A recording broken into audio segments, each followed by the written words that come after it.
itu obat. Yang bikin kita semakin matang dalam kehidupan itu penderitaan. Penderitaan itulah yang bikin kita semakin, kalau di agama semakin naik kelas. Ujian itu semakin bikin kita tangguh secara mental. Kalau kita tidak terlatih dengan ujian, agak susah menghadapi kehidupan.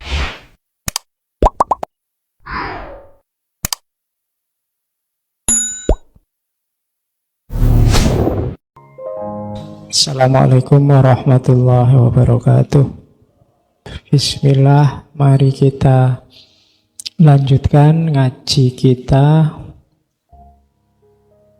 Kita lihat lagi. Ini lebih jauh tentang kebebasan. Apabila seorang zalim yang hendak engkau tumbangkan, usahakanlah dulu agar kursi tahtanya yang tegak dalam hatimu kau cabut akarnya sebelum itu. Sebab bagaimana seorang zalim dapat memerintah orang bebas yang berharga diri jika bukan engkau sendiri membiarkannya menodai kebebasan yang kau junjung tinggi, mencorengkan arang pada harkat martabat kemanusiaanmu pribadi. Kita sering mengkritik ingin bebas dari orang zalim, tujuannya apa? Kita gantikan dia di posisinya. Kenapa kamu marah pada korupsi? Karena aku tidak kebagian korupsi.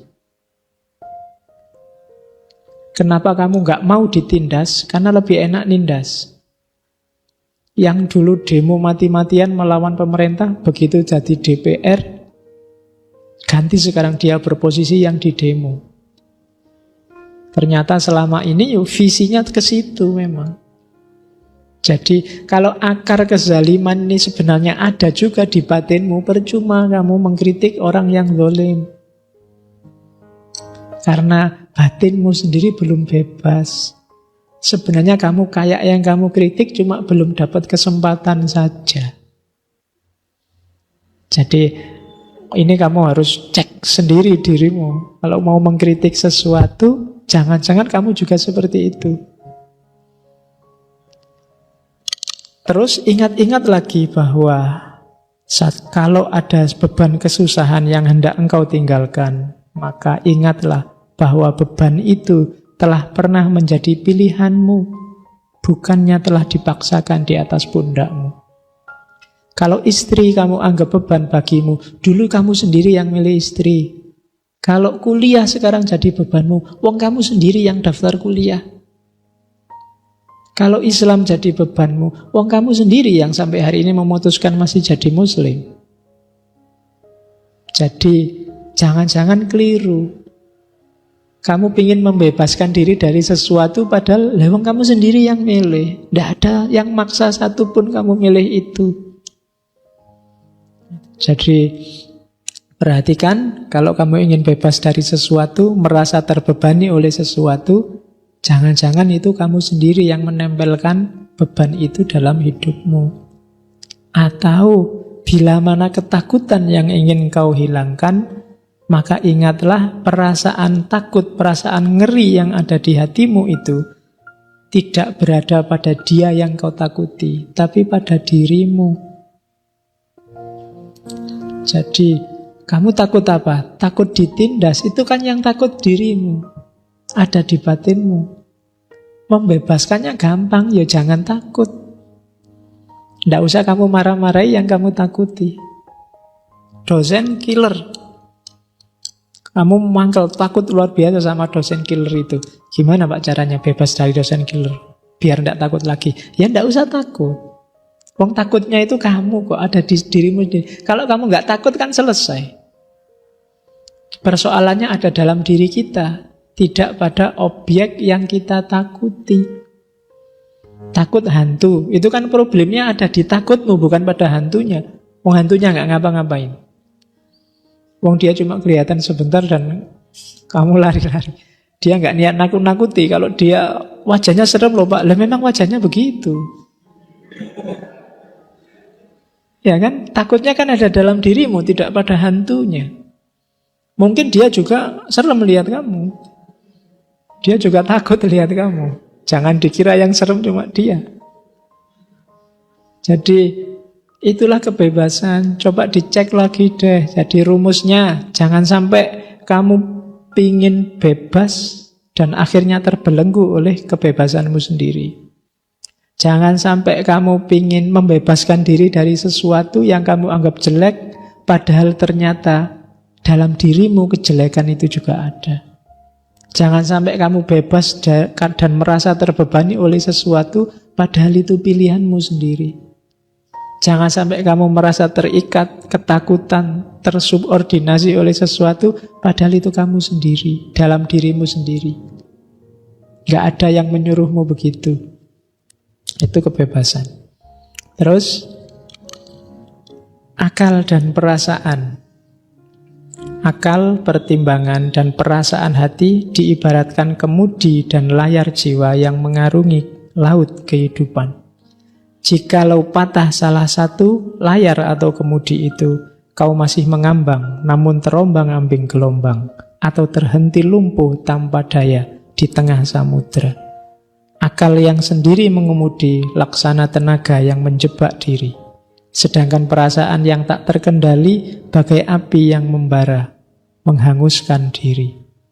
Karena itu, ajaklah perasaan menjunjung tinggi akal budi, meraih puncak kebenaran sejati.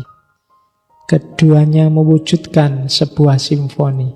Dan turutilah jiwamu membimbing perasaan dengan menggunakan akal pertimbangan, sehingga perasaan itu tetap hidup dengan setiap kebangkitannya, laksana burung fonik membubung tinggi dari tengah abu kebinasaannya.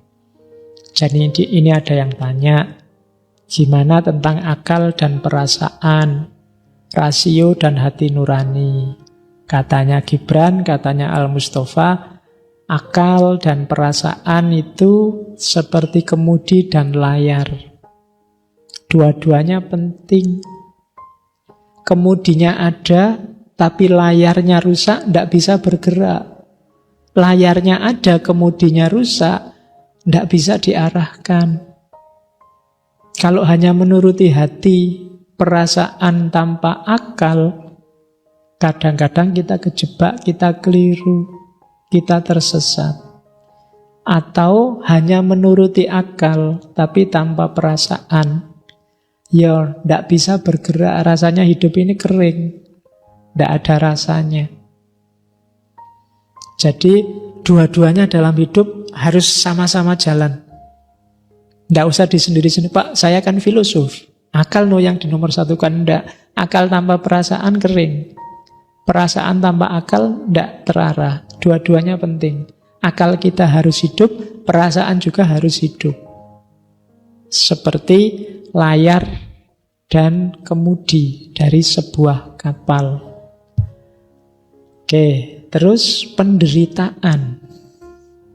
Ya, derita. Ini masih panjang. Jam 12 nanti selesainya. Oke. Sebagaimana biji buah mesti pecah agar intinya terbuka merekah bagi curahan cahaya, demikian bagimu kemestian niscaya mengenal derita serta merasakan kepedihannya. Ini bagi yang galau, yang sedang sumpek, diingat-ingat nasihatnya Al-Mustafa ya. Kalau saja hatimu masih peka digetari ketakjuban, menyaksikan kegaiban yang terjadi sehari-hari dalam kehidupan, maka derita pedih itu tidak kurang menakjubkan dari kegirangan. Dan engkau pun akan rela menerima pergantian musim di hatimu, sebagaimana engkau senantiasa rela menerima pergeseran musim yang silih berganti merayapi ladangmu. Semusim datang dan semusim pergi. Galau itu nikmat, kalau mau disadari. Penderitaan itu menakjubkan, sebagaimana menakjubkannya kesenangan. Kegagalan itu menakjubkan, sebagaimana menakjubkannya kesuksesan. Makanya Islam itu kan waktu kita sholat disuruh memperbanyak Allahu Akbar. Allahu Akbar itu kan ungkapan ketakjuban. Kamu sedang senang atau sedang susah, Allahu Akbar. Jadi takjub dan biasa saja. Dalam arti apa? Ada ketakjuban, ada kesenangan kita takjub, ada kesedihan kita takjub, dan itulah hidup. Seperti musim. Ada musim hujan, ada musim kemarau. Kadang senang, kadang susah. Seperti suka dan duka tadi. Banyak di antara yang kau derita adalah pilihanmu sendiri. Dialah ramuan pahit pemberian hidup pada pribadi demi penyembuhan bagian yang parah di dalam hati. Maka percayailah tabib itu dan reguk habis ramuan pahit kehidupan dengan cekatan, tanpa bicara. Maksudnya tanpa bicara, tanpa mengeluh. Penderitaan itu obat. Yang bikin kita semakin matang dalam kehidupan itu penderitaan. Kalau kamu senang terus, kamu tidak akan dewasa. Anak kecil yang dimanja terus oleh ibunya, oleh orang tuanya, dia tidak akan dewasa, tidak akan matang. Kadang-kadang harus dibikin susah. Kadang-kadang minta apa tidak harus dikasih. Kadang-kadang ingin melakukan apa harus dilarang. Dia nangis, dia menderita, tapi dia akan semakin matang cara berpikirnya. Tapi kalau dimanja terus, mentalnya tidak akan matang. Jadi penderitaan itulah yang bikin kita semakin, kalau di agama semakin naik kelas. Ujian itu semakin bikin kita tangguh secara mental. Kalau kita tidak terlatih dengan ujian, agak susah menghadapi kehidupan. Mahasiswa yang sejak semester 1 IP-nya 3,9 cum laude terus, dapat E itu bencana, dia tidak akan siap. Tapi mahasiswa yang sejak awal E-nya oke, E itu biasa dia lebih tangguh menghadapi penderitaan nilai E. Nah ya kan? Loh, dari sisi kedewasaan itu harus diakui lebih tangguh yang sering dapat nilai E. Sing tiap hari A itu kan ya. Kan itu ceritanya Daniel Goleman melahirkan emotional quotient itu kan. Ada mahasiswa nilainya A terus. Satu ketika dia dapat nilai A min. Tidak terima dia. Harusnya dia A semua, wong merasa pinter. Akhirnya pulang ke rumah, ngambil senjata, balik ke kampusnya, dosennya ditembak. Loh kan, tidak mateng secara mental. Dari situ nanti Daniel Goleman merumuskan emotional quotient-nya. Jadi jangan salah, penderitaan itu bikin kamu tangguh. Sekali dapat nilai E mungkin kamu sumpek, tapi 2 kali sumpeknya tinggal setengah. 3 kali tidak terlalu sumpek lagi. 4 kali biasa. Loh kan ngono. 5 kali mungkin kamu heran, loh kok nggak dapet E sekarang ya. Jadi itulah manusia. Jadi jangan khawatir, penderitaan bikin kamu tangguh, kesusahan bikin kamu tangguh. Yang tiap hari duitnya cukup, tidak pernah kurang duit. Begitu kurang duit, dia akan pontang-panting kesulitan kayak kiamat mau datang. Tapi yang tiap hari krisis, tidak pernah punya duit, itu tidak masalah, tidak ada duit. Selalu punya jalan untuk mengatasi. Paling tidak kan pindah-pindah kos-kosan teman-temannya. Nanti kan ada jalannya ke sana. Oke, terus pengajaran. Tak seorang pun dapat menanamkan pelajaran kecuali yang mulai terjaga di fajar subuh pengetahuan. Dan guru yang berjalan di bawah bayangan kuil di tengah murid-murid pengikutnya tiada memindahkan kebijaksanaan, namun membenihkan keyakinan serta kasih sayang. Bila ia bijaksana, sesungguhnya tiadalah ia memintamu memasuki gudang perbendaharaan kebijaksanaan itu, tapi akan menuntunmu ke depan pintu gerbang penalaran. Sebab wawasan hidup seseorang tiada meminjamkan sayapnya pada gagasan orang lain. Dan begitulah setiap insan tegak berdiri di hadapan pengenalan Tuhan. Jadi pengajaran yang efektif itu bukan menjejalkan materi. Boleh menjejalkan materi, tapi yang utama apa? Mengantarkanmu ke depan pintu gerbang penalaran, menghidupkan pikiranmu, melatihmu berpikir, melatihmu bernalar. melatih anak didiknya untuk cerdas, untuk bisa mandiri, berpikir sendiri. Karena mereka nanti akan menghadapi hidupnya sendiri.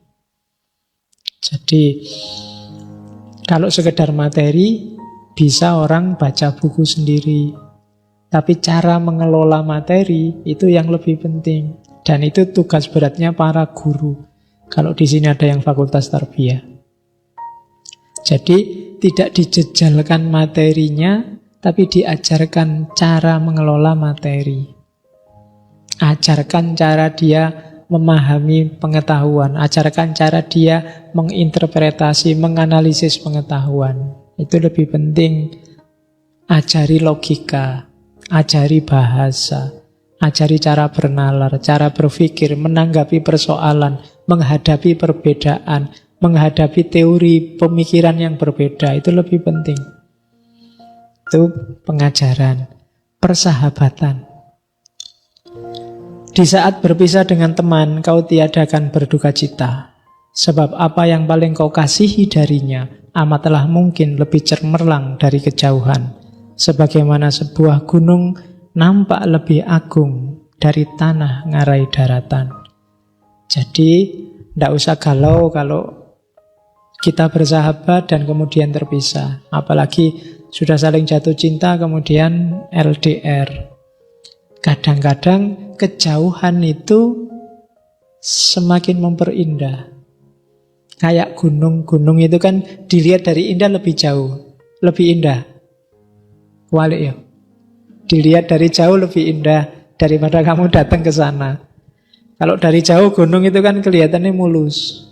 Tidak geronjal-geronjal, tapi dari dekat ternyata banyak jurangnya, banyak tumbuhan-tumbuhannya. Kadang-kadang yang jauh itu kelihatan, kalian WA-an itu sama teman yang jauh kan akrab terus rasanya, tapi sama teman yang dekat itu sering konflik. Yo karena tiap hari ketemu. Ngomong keliru yo sama yang dekat-dekat ini. Tapi sama yang jauh, kita biasanya lebih akrab. Perumusnya Gibran ya kadang-kadang memang sebuah gunung nampak lebih agung dari tanah ngarai daratan. Oke, jangan ada tujuan lain dari persahabatan kecuali saling memperkaya jiwa. Tidak usah ada pamrih macam-macam. Kita saling menaikkan level kemanusiaan kita bareng-bareng. Sebab kasih yang masih mengandung pamrih di luar misterinya sendiri bukanlah kasih. Namun jaring yang ditebarkan hanya akan menangkap yang tiada diharapkan. Jadi tidak usah aku berteman ben iso nyilih motore. Aku berteman biar akhir bulan iso utang ketoke duitnya banyak. Aku berteman ndak, kalau kayak gini bukan persahabatan, tidak memperkaya jiwa. Persembahkanlah yang terindah demi persahabatan. Jika dia harus tahu musim surutmu, biarlah dia mengenal pula musim pasangmu.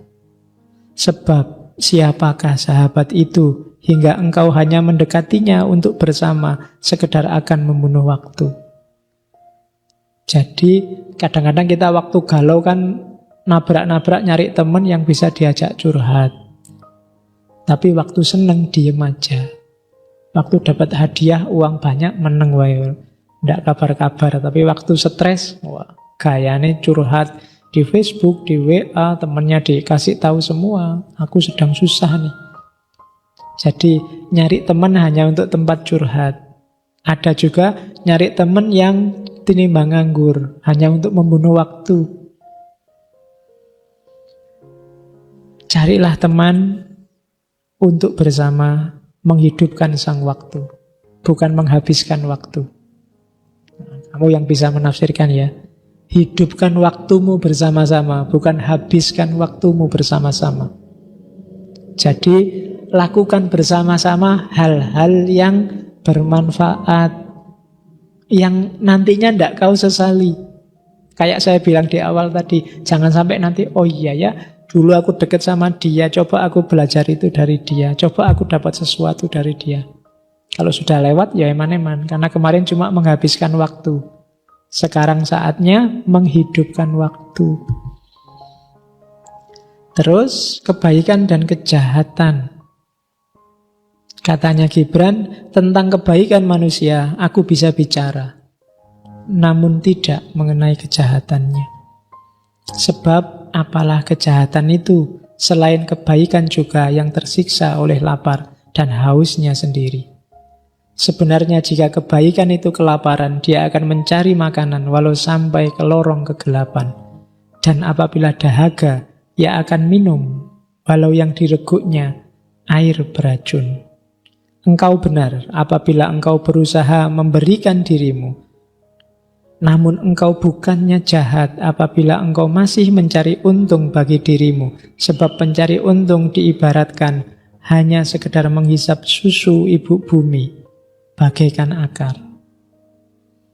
Jadi kejahatan itu katanya Gibran sebenarnya nggak ada. Yang ada itu kebaikan yang tidak menemukan wadahnya, yang kehausan dan kelaparan. Itu maksudnya kehilangan konteksnya. Bunuh orang itu kalau konteksnya pas ya boleh. Bunuh orang untuk kisos, bunuh orang untuk dalam waktu peperangan, nyawamu terancam, dia baik. Tapi begitu kehilangan konteks, dia jadi jahat. Dalam rangka terorisme dia jadi kejelekan. Minum, lupa ya saya tadi nggak minum.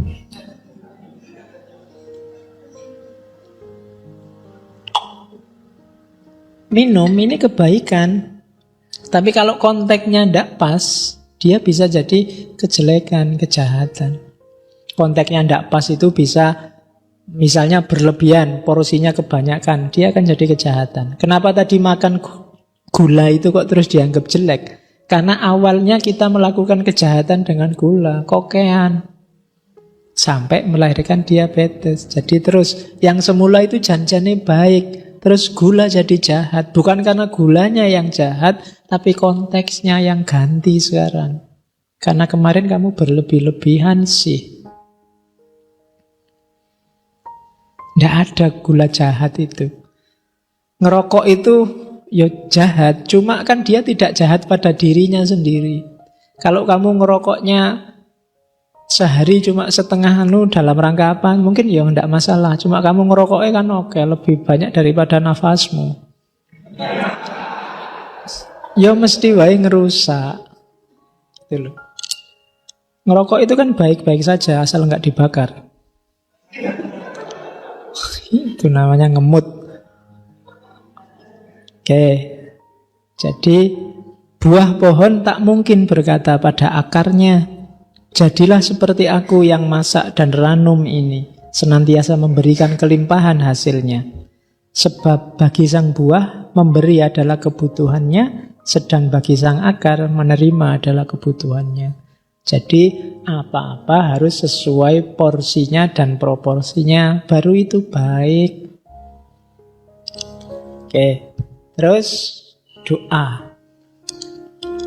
Katanya Gibran, kalian berdoa di saat kesulitan dan membutuhkan. Alangkah baiknya kalian pun berdoa di puncak kegirangan dan di hari-hari rizkimu sedang berkelimpahan. Dan bila engkau dapat merasa nyaman, bila sempat mencurahkan kegelapan hatimu ke haribaan angkasa, maka engkau pun dapat merasa nyaman memancarkan fajar merekah di hatimu ke cakrawala raya. Jadi berdoa itu nggak usah nunggu susah.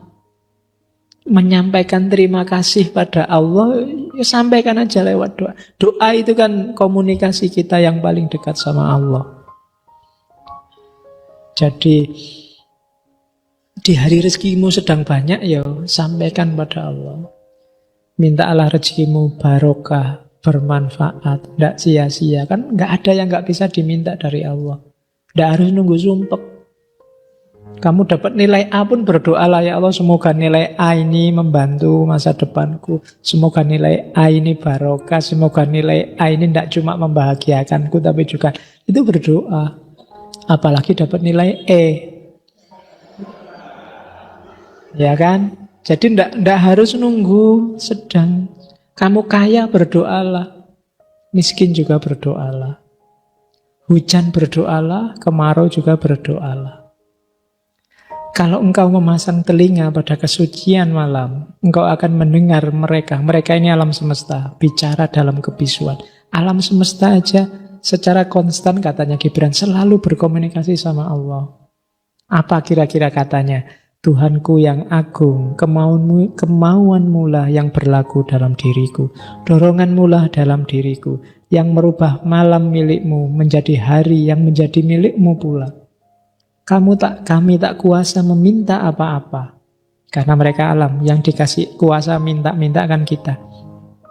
Sebab engkaulah maha tahu akan kebutuhan kami. Bahkan sebelum kebutuhan itu lahir dalam diri kami. Engkaulah kebutuhan kami, engkaulah pemberi kami semua.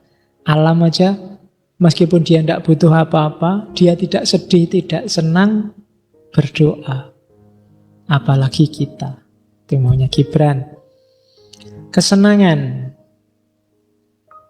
Betapa seringnya dengan menyingkiri segala kesenangan, engkau hanya menimbun keinginan tersembunyi di relung kesadaran.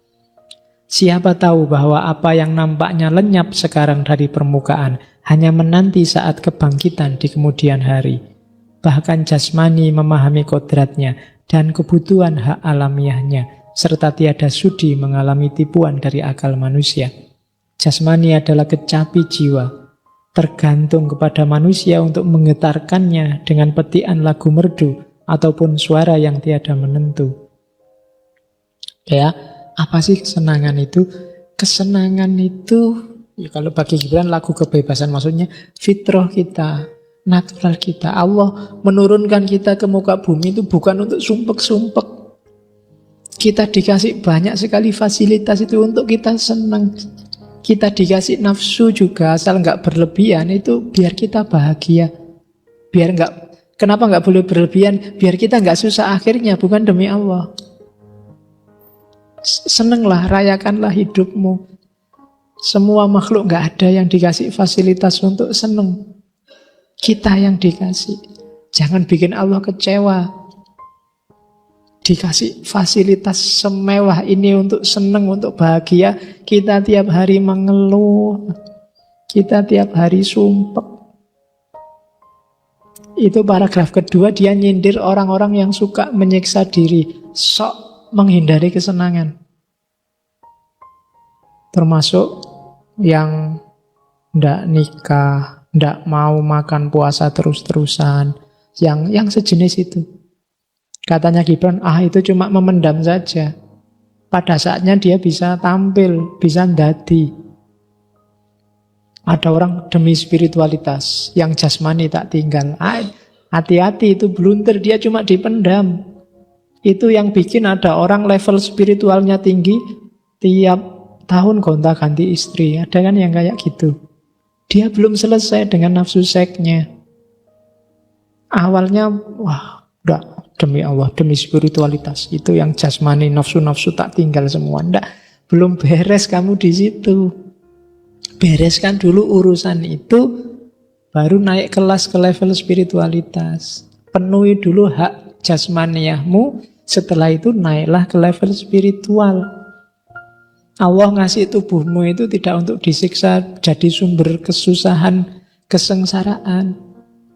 Jadikan dia sumber kebahagiaanmu, jadikan dia kendaraanmu untuk menuju Allah, bukan malah disiksa. Itu maunya Gibran. Oke, bagaimana cara membedakan baik buruk dalam kesenangan? Pergilah engkau ke ladang, kebunmu, tamanmu, dan engkau akan mengerti bahwa bagi lebah menghisap madu adalah kesenangan. Namun bagi bunga memberikan madu adalah kesenangan juga. Untuk lebah, bunga merupakan pancaran kehidupan, dan untuk bunga, lebah merupakan duta kasih sayang. Bagi keduanya, sang lebah maupun sang bunga, memberi dan menerima kesenangan adalah kebutuhan dan keasyikan. Rakyat Orpheus, bersenang-senanglah bagikan bunga dan lebah. Maksudnya apa? Ikuti tuntutan fitrahmu sebagai manusia. Bukan sebagai malaikat, bukan sebagai setan. Berbahagialah di level manusia. Tidak usah menyiksa fisikmu, tapi juga tidak usah menyisihkan spiritualitasmu. Penuhi semua sesuai tuntutan fitrahmu. Sama seperti lebah dan bunga. Bahagialah, senang-senanglah. Kalau semuanya sudah terpenuhi, kamu pasti senang. Sudah jam 10? Dilanjutkan apa sudah? Sudah ya? Oke. Cepat ya. Sesungguhnya ini agama. Apakah ada yang tanya, agama itu apa sih? Gibran jawabnya, Al-Mustafa jawabnya, loh, yang tak omongkan tadi semua itu apa? Bukan agama. Siapa sih yang mampu menguraikan jam-jam dan berkata, waktu ini adalah untuk Tuhan dan waktu yang lain adalah untukku. Saat ini diperuntukkan jiwaku dan yang lain adalah untuk badanku. Tidak. Segala hidup kita ini untuk Tuhan. Hubungannya sama agama. Tidak ada yang keluar dari agama. Dia yang mengenakan kesusilaan, laksana mengenakan baju pameran. Lebih baik telanjang, karena angin dan surya tiada akan melubangi kulitnya, sedang baju pameran rapuh terhadap cuaca. Kehidupanmu sehari-hari adalah rumah ibadah dan ibadah pula. Masukilah kehidupan itu dengan seluruh pribadi. Bawalah bersamamu segenap bajak, garu, pahat, dan kecapimu. Segala alat yang kau buat demi kebutuhan dan hiburanmu. A sampai Z-nya hidup kita itu agama. Agama itu tidak ada. Tidak harus yang berhubungan dengan Al-Ma'idah 51. Tidak harus yang berhubungan dengan semuanya agama. Tidak harus dipisah. Oh ini politik bukan agama, ini agama. Tidak. Yang kita omongkan tadi mulai makan, persahabatan, kebebasan, semuanya agama. Kerja semuanya agama. Tidak ada yang tidak agama. Kau hendak mengenal Tuhan, maka janganlah kau menjual. Janganlah kau menjadi pemecah masalah. Seyogyanya engkau pandang sekelilingmu dulu, dan di situ engkau akan melihat Tuhanmu sedang bermain dengan anak-anakmu. Dan layangkanlah pandangan ke angkasa raya. Di sanalah ia bersemayam di antara mega-mega, mengulurkan tangannya dalam kilat menggempita dan turun sebagai hujan yang menyirami Mayapada. Engkau akan menangkap pandangnya dalam senyuman bunga, lalu membubung tinggi sambil melambaikan tangannya. Dia menyalamimu dari pucuk pohon cemara. Kalau kita mau mengenal Allah, Allah sudah mengenali kita. Dia ada di sekeliling kita, dimanapun. Sejak tadi dia ikut ngaji ini. Tapi dia juga mengiringi hujan yang turun. Dia juga di mana-mana ada Allah. Lihatlah Allah. Kalau kamu bisa melihat adanya Allah di mana-mana, seluruh hidupmu adalah ibadah. Oke, kematian. Sesungguhnya engkau sendiri dapat menyelami rahasia kematian.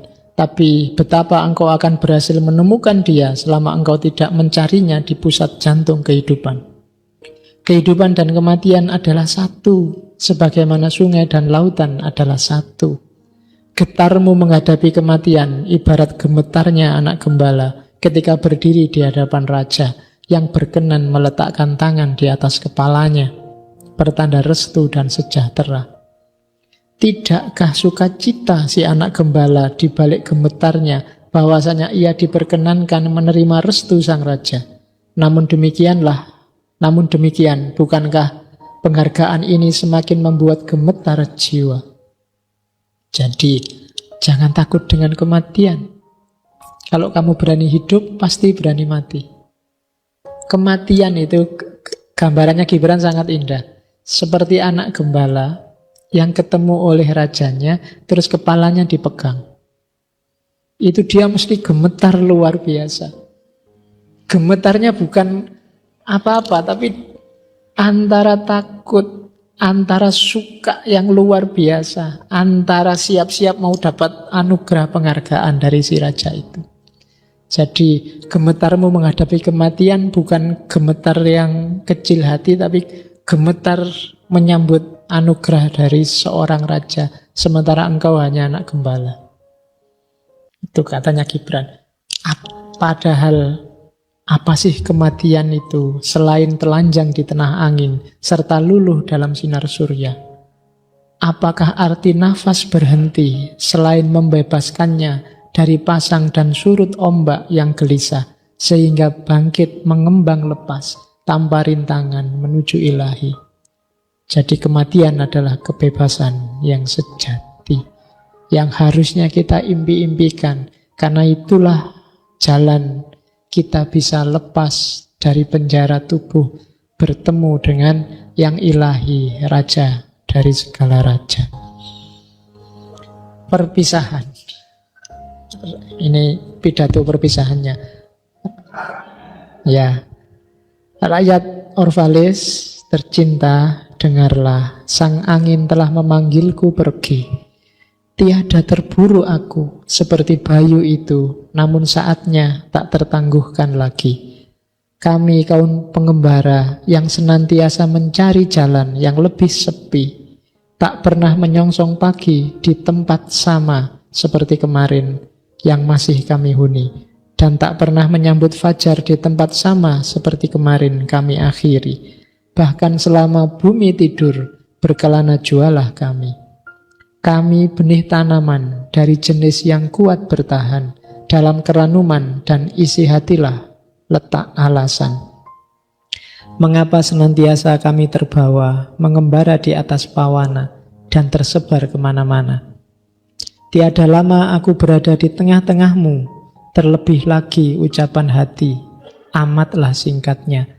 Namun apabila gema tutur kataku tiada lagi mengiang di telinga kalian, dan ingatlah akan kasih sayangku yang telah pudar melenyap dari lubuk kenangan.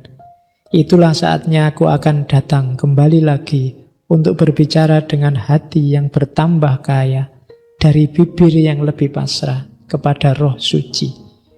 Ya, aku akan kembali nanti bersama gelombang pasang samudra. Oke, ya, insya Allah kita akan ngaji lagi Rebo depan. Saya kira itu ya, Khalil Gibran nutut-nutut ke biar pas sampai khatam The Prophet. Ini cuma potongan-potongan, nanti silahkan dibaca detailnya. Minggu depan kita ganti bulan. Saya merancang temanya manusia istimewa. Manusia istimewa bukan orangnya tapi konsepnya. Kita akan ketemu dengan 4 konsep. Yang pertama Superman, Ubermensch-nya Nietzsche. Yang kedua karismanya Max Weber. Yang ketiga kita ketemu insan kamilnya Iqbal. Janjane saya mau insan kamilnya Ibnu Arabi, tapi bulan lalu kita sudah ngomong Ibnu Arabi, maka insan kamilnya Muhammad Iqbal. Dan terakhir Rausan Fikirnya Ali Syariati. Itu untuk bulan depan. Temanya manusia istimewa. Oke, saya kira itu. Kurang lebihnya mohon maaf. Wallahul muwafiq, wallahu a'lam bishawab. Wassalamualaikum warahmatullahi wabarakatuh.